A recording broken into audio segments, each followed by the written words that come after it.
కడప పెద్ద దర్గాకులో టీడీపీ జాతీయ కార్యదర్శి నారా లోకేష్ ప్రత్యేక చాదర్ను సమర్పించి దర్గాలో ప్రత్యేక ప్రార్థనలు చేశారు. దర్గా చేరుకున్న లోకేష్ కు దర్గా మర్యాదలతో స్వాగతం పలికారు.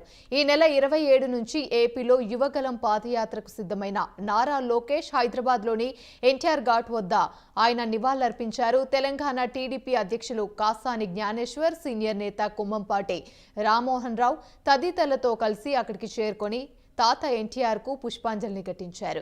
ఎన్టీఆర్ ఘాట్ కు లోకేష్ వెళ్లే సమయంలో పెద్ద ఎత్తున యువత ద్విచక్ర వాహన ర్యాలీ నిర్వహించారు. ఆయన వాహన శ్రేణిని అనుసరిస్తూ ఘాట్ వద్దకి చేరుకున్నారు. తొలుత ఇంటి వద్ద లోకేష్ తన తల్లిదండ్రులు చంద్రబాబు, భువనేశ్వరి, అత్తమామలు బాలకృష్ణ, వసుంధర కాళ్లకు నమస్కరించి వారి ఆశీస్సులు తీసుకున్నారు. అనంతరం ఆయన సతీమణి నారా బ్రాహ్మిణి హారతిచ్చారు. ఆ తర్వాత లోకేష్ ఎన్టీఆర్ ఘాట్ కు వెళ్లారు.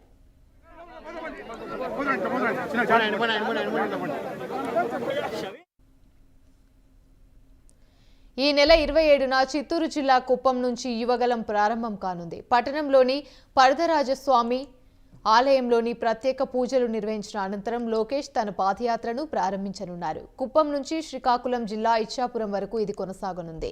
400 రోజుల పాటు సుమారు 4000 కిలోమీటర్ల మేర పాదయాత్ర సాగుతుంది.